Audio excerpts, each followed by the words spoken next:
Pues estamos encantados de recibir en el cine en la SER a Julia de Paz. ¿Qué tal? ¿Cómo estás? Muy bien, ¿y vosotras? Pues bien, contentas de tenerte, la verdad. Yo encantadísima de estar aquí, vamos. Porque hacía un montón es verdad que nos hemos cruzado, pero hacía un montón que no nos veíamos para hablar de una peli tuya, La buena hija, que nace del corto Arta, pero con un título y un enfoque distinto. Cuéntanos cómo llegas a esta historia y cómo haces este cambio para este largometraje maravilloso. Pues mira, la historia la empezamos hace unos 7 años porque una de mis mejores amigas estaba trabajando en un punto de encuentro familiar. Yo no tenía ni idea de lo que eran los puntos de encuentro familiares y ella me lo contaba, me decía, mira, yo estoy en un trabajo en el que yo no me siento muy cómoda porque siento que tengo que cumplir una ley en la que no creo, ¿no? De casos de acompañar a niños y niñas que ella veía clarísimamente que no era buena idea que visitaran al progenitor, que era quien estaba sentenciado por violencia machista. Total, yo aquí se me abrió un mundo de esto que es.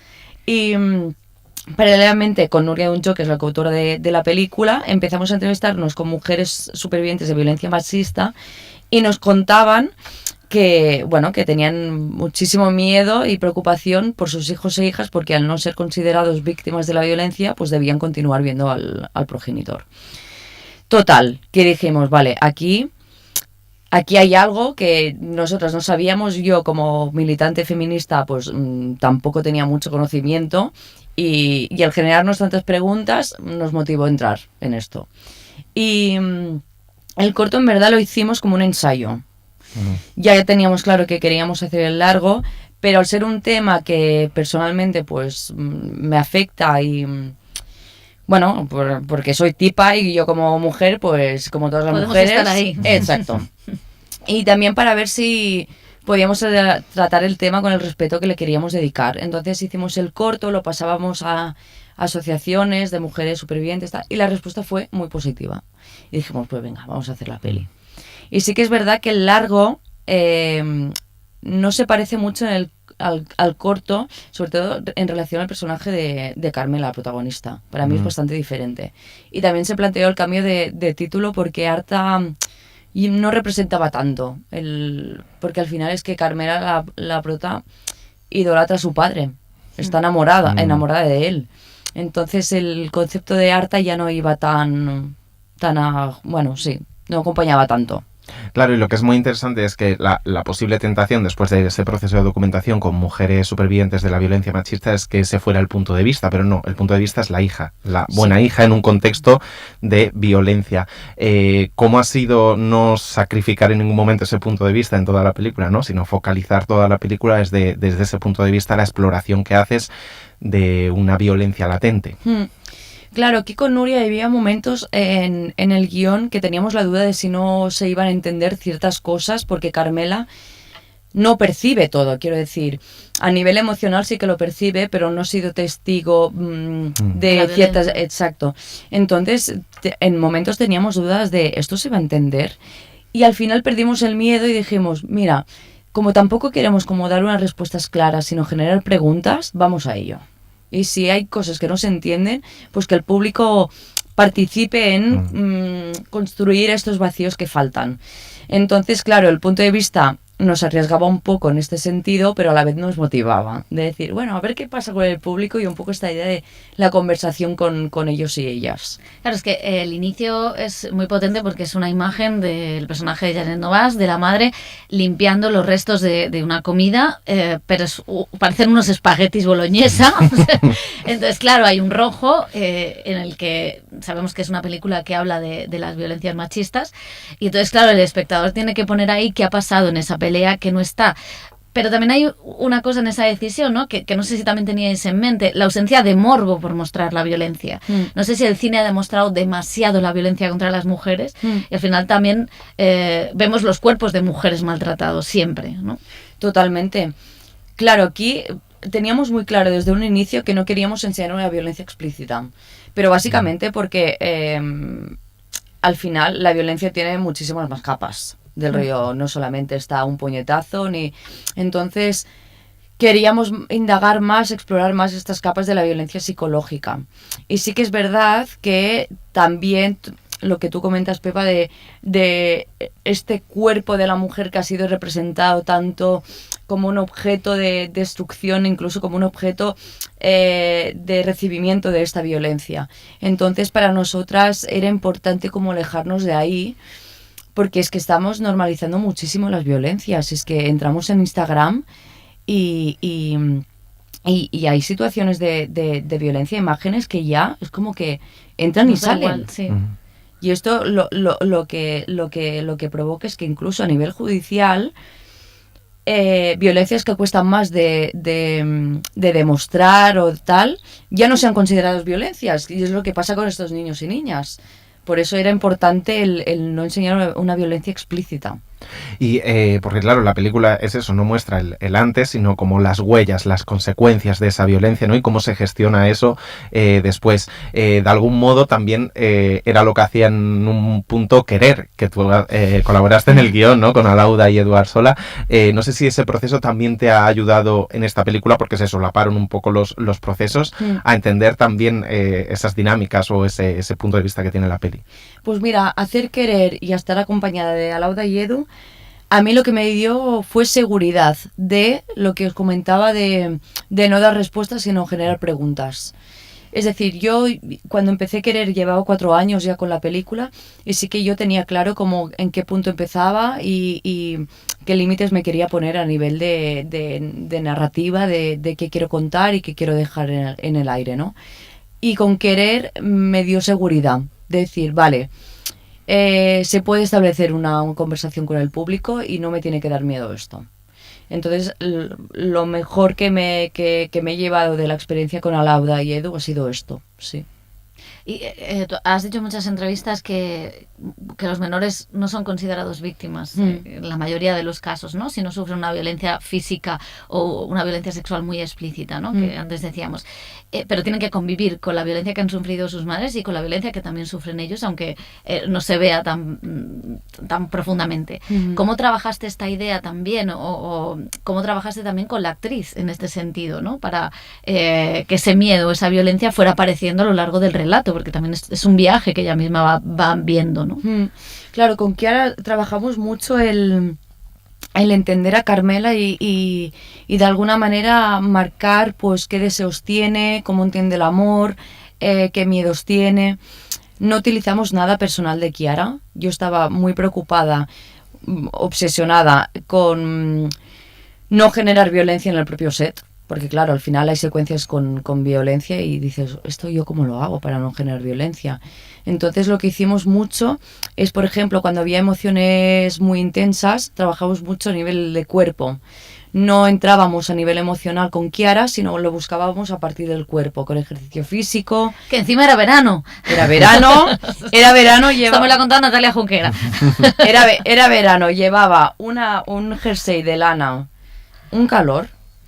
Kiara, pobrecita, la verdad que en este caso lo pasó, yo creo que lo pasó peor por tener que hacer ejercicio físico. Tamara Casellas fue la coach y lo tenía, vamos.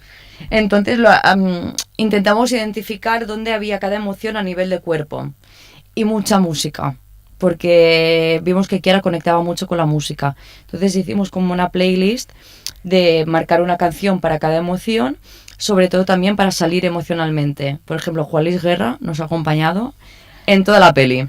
Y terminábamos una secuencia, por ejemplo, la del grito, que solo fue una toma, porque Kiara dijo, prefiero no hacer más, y nos pusimos todo el equipo a bailar con Juan Luis Guerra. Hacíamos estas cosas para, sobre todo, salir emocionalmente, porque es importante acompañar también a cómo vuelven del rodaje los actores y actrices y el equipo también. Y hay algo muy interesante también, aparte de todo el trabajo corporal, que es la dificultad de poner palabras en estas situaciones, ¿no? Lo que cuesta verbalizar, cuando ahora muchas veces recrimina, bueno, pues o denuncia o dilo o tal. La peli muestra, en el caso además de una chica adolescente o a punto de ser adolescente, lo difícil que es poner palabras a lo que está sintiendo y a lo que está viviendo. ¿Cómo trabajasteis eso también en guión? Porque está muy bien, ¿no? Como ves que le cuesta contarlo, le cuesta decir lo que ha pasado, porque también es una situación como muy dolorosa para ella. Pues mira, sí que es verdad que hicimos bastantes versiones de guión, en el sentido de, hacíamos versiones más explícitas. Incluso Kiara no tuvo el guión de la peli, sino que le hicimos un guión específico, que era un guión emocional. Entonces, cada secuencia estaba explicada a partir de objetivos y emociones. Entonces, como emocionalmente lo tenía tan claro, como Carmela estaba en cada momento, no era necesario el diálogo, sino que buscábamos, trabajamos más con el pensamiento interno, que iba, de hecho en alguna secuencia llevaba un pinganillo y Tamara o yo le íbamos cantando el pensamiento interno. Entonces, hicimos muchas pruebas de dejar que se leyeran el guión, pues por ejemplo, pues claro que nos ayudó Eduard Sola, a Lauda también. Es que nos ayudó muchísima gente con el guión porque necesitábamos hacer esta prueba de ¿se entiende o no se entiende? Porque queríamos trabajarlo mucho a partir del silencio. Sí. Y luego hay una cosa, antes mencionabas, ¿no? Que al final esta niña está enamorada de su padre, que además luego te preguntaremos por el arquetipo del maltratador, pero tiene esa relación que yo creo que también es una relación que el patriarcado nos ha forzado a tener con nuestras madres y nuestras abuelas, ¿no? Uh-huh. De rechazo a todo lo que haga nuestra madre, ¿no? Es ese momento de la adolescencia en el que está ese rechazo que los tíos no lo tienen con el padre, y sin embargo en el caso de las mujeres da igual la latitud. Ahí está Lady Bird, da igual el tipo de historia que cuentes, que eso está ahí. Uh-huh. Sí, porque al final yo creo que es el vínculo de zona de seguridad, o por lo menos nosotros lo trabajamos así. Cuando nos entrevistamos con mujeres supervivientes de violencia machista, infancias que estaban en esta situación, tanto los niños como las madres nos hablaban mucho de cómo emocionalmente utilizaban a las mamás para sacar esta rabia o para sacar, ¿no?, esta frustración.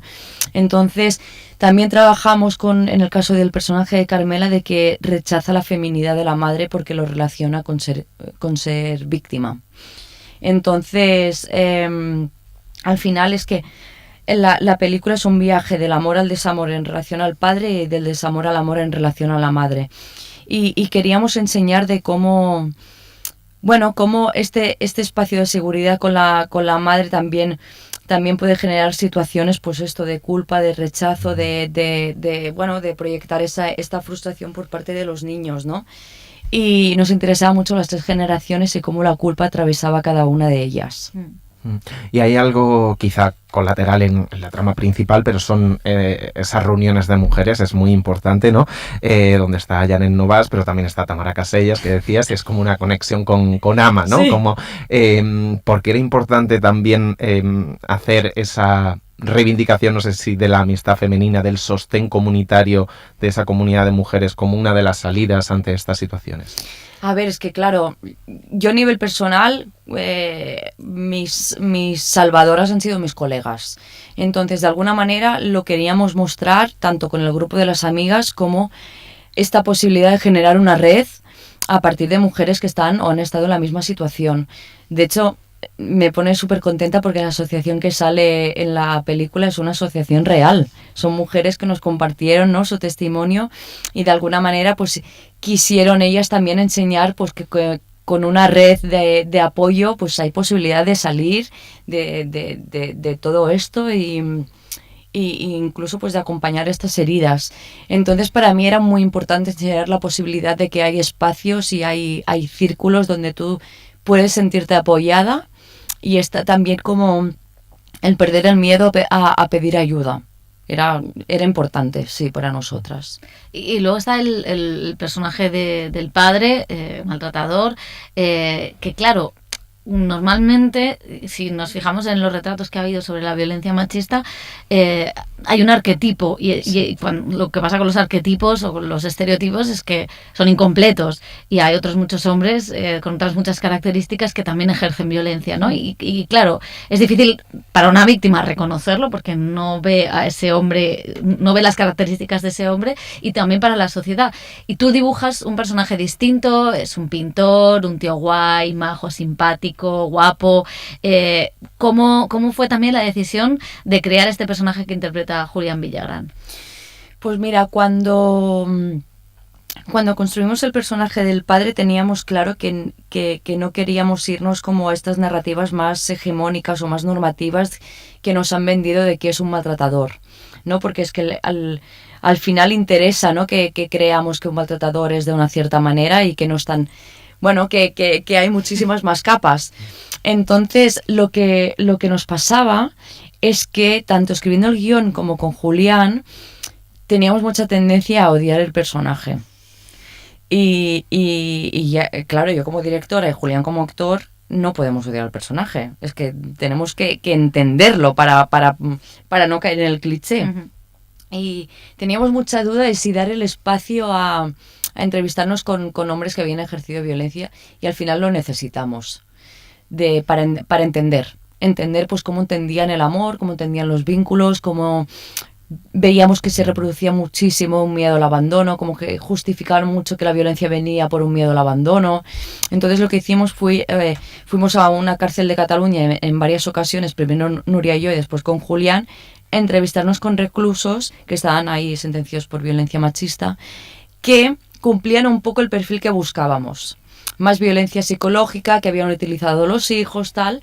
porque es que si no, nos era muy difícil. Y no queríamos caer con esta idea de una clase social marcada, ¿no? Un carácter concreto. Exacto. De hecho, no nos fuimos en ningún momento a buscar una patología del padre. No, en ningún momento dijimos, el padre es narcisista, porque de alguna manera entraba ya entonces en unos cánones. Y con Julián pues fuimos construyendo poco a poco, pues... De hecho, con Julián, bueno, y con todos los personajes, construimos desde que eran pequeños, para entender cómo habían sido educados y cómo entendían el amor, por ejemplo. Ahí también lo mencionabas, ¿no? Algo interesante que es la cuestión de clase, porque muchas veces estos retratos sobre la violencia se asocian a entornos marginales, precarios, igual que la violencia se muestra siempre como desde un lado oscuro. Esta es una película como desde la fotografía, ¿no? Con mucha luz, a plena luz del día en verano, como decías. Y que él sea pintor, es decir, como que tiene un mundo supuestamente interior, creativo, que despierta la fascinación de su hija, ¿no? Y que incluso hay algo hereditario que ella siente con la afición al dibujo, porque querías ponerlo también de pintor, esta cosa de obra, artista, el pollo tremendo. Justamente por esto. El debate. Yo que estoy, bueno, que me dedico, ¿no? Al mundo del cine, yo me genero... bueno, muchas preguntas de decir, ¿se separa? A mí me cuesta mucho no separar, porque como siento que el arte está atravesado por la política, el cómo se hace para mí es importantísimo, ¿no? Entonces me interesaba esta idea de que en la galería la gente viera las obras de arte del padre, pero no sepa qué hay detrás. El cuadro de la madre está hecho sin el consentimiento de la madre, ¿no? Entonces, a mí como esta idea de obra, autor, tal, me flipa. Del rollo me flipa. Creo que es una conversación que, bueno, que genera muchas voces distintas. Y nos interesaba esto, sí. Y lo de la luz, el que fuera una película luminosa, el que hubiera luz, el que hubiera calor, a pesar de complicar el rodaje, ¿qué otra idea había detrás? A ver, porque no queríamos, es decir, con Sandra Roca, que es la directora de fotografía, no, como que buscábamos... Mira, un referente que tuvimos muy claro fue Close, de Lucas Don, que justamente habla, ¿no? de un conflicto muy oscuro, doloroso, y hay momentos de mucha luminosidad propia de la adolescencia. Claro, cuando nosotras nos entrevistábamos con infancias que estaban en la situación... Es que todos los niños y niñas nos decían, yo no quiero sentir que soy esta violencia. Yo no quiero sentir que mi identidad está marcada por esta violencia. Yo soy un niño y una niña que he vivido en esta situación, pero no soy esto. Y entonces queríamos como enseñar esta parte de luminosidad necesaria en la infancia, de decir cómo este niño o esta niña debería vivir como un adolescente. Por eso todo el mundo de las amigas, el primer amor, el fumar, no sé qué, el rapear. Entonces buscábamos un poco que la imagen de por sí fuese luminosa para que de alguna manera también la violencia entrase de una manera más sutil al público. Y justo este retrato, ¿no?, de la violencia vicaria, que creo que por el propio término mucha gente, ¿qué es violencia vicaria? Se pregunta cuando lo escuchan los informativos. Llevamos un año terrible, bueno, los últimos años, de violencia machista, también de violencia contra los menores. ¿Crees que el cine puede ayudar a entender, a visualizar emocionalmente cómo es este proceso, o uno de los procesos que tienen estos niños, que a veces se sacan de la ecuación, ¿no?, de lo que es la violencia machista asociada a la pareja, y sin embargo hay como muchas huellas, que es lo que muestra la película? A ver, yo como espectadora sí que he sentido, han habido películas que a mí me han hecho abrir, bueno, temas que no tenía. Por ejemplo, a mí Sorda, de repente me abrió el universo de las personas no oyentes. Y yo no sé, cuando conocí La hermana de Eva y tal, de alguna manera el aprender a relacionarme y querer aprender cosas nuevas sobre esto. Entonces, y han habido muchísimas más películas. A mí en su momento Te doy mis ojos, me petó la cabeza. Decir, ¿esto qué es? Entonces sí que yo como espectadora me ha pasado. Y nuestro objetivo ideal es que no dar un mensaje en concreto, sino generar preguntas de un clic, de decir, hostia, ¿qué pasa, no, con estos niños y niñas? Lo que nos está pasando en los coloquios es que hay personas que dicen que la película es cero violenta, y otras personas que nos dicen, es muy violenta. Y esto a mí me encanta. De decir, ¿por qué pasa esto? De que personas vean la película como violenta y otras que no. Cómo nos están educando en relación a la violencia. Entonces, ya el simple hecho que se genere como esta conversación posterior, para mí ya es un lujazo. Sí, sí. Y que vaya un paso más allá. Quiero decir, tú al inicio decías que cuando hablabas con tu amiga que trabajaba en un punto de encuentro, decía, bueno, es que yo no sé si creo en esta ley, no sé si esta ley está haciendo lo suficiente por proteger a estos niños o proteger a estas mujeres. Que haya un cambio más en un momento tan complejo como el que vivimos, donde pues los repuntes de violencia machista deberían hacer que estuviéramos en las calles todo el rato, ¿no? Totalmente. Claro, de hecho, cuando escribimos el guión se aprobó la Ley de Protección a la Infancia. Y Nuria y yo dijimos, bueno, pues quizás no tenemos que hacer la peli. Digo yo, bien. Y fuimos continuando. ¿Qué pasa? Que incluso hablando con juezas, hay mucha falta de perspectiva de género en el sistema judicial. Muchísimo. Entonces, ¿qué pasa? Si una persona tiene que decidir el futuro, ¿no?, de este niño o niña, y hay una falta de perspectiva de género brutal en el que ya directamente no ve que hay violencia, entonces, ¿qué hacemos con esto? Mucha ley, pero ¿cómo se aplica esta ley, no?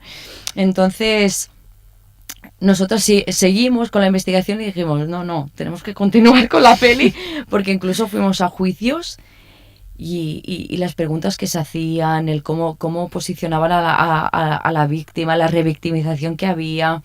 Dijimos, no, si es que aquí se ha aprobado una ley que no se está aplicando en muchísimos de los casos. Y para ir terminando, una película así es difícil de levantar, de financiar, han sido muchos años y siempre se dice esto, ¿no? De la segunda película es la complicada, ¿no?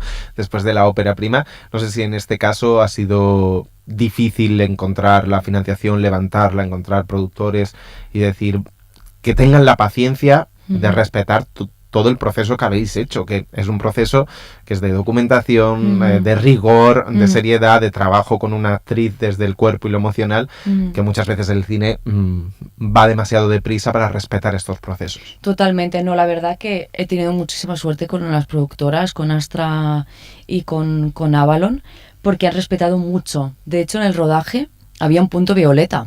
Durante todo el rodaje se hizo una formación a todo el equipo, tanto técnico como artístico, sobre violencia machista por un especialista.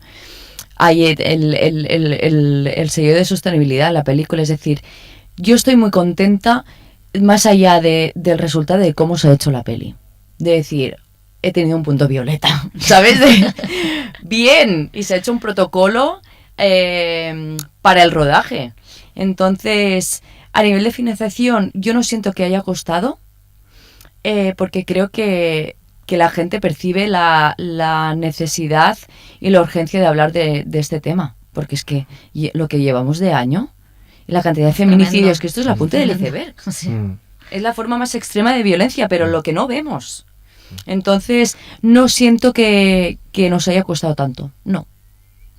Pues ahora ya está en cines, así que enhorabuena. Muchas gracias. Y nada, que vaya todo muy bien. Gracias, muchas gracias. Gracias. A ti.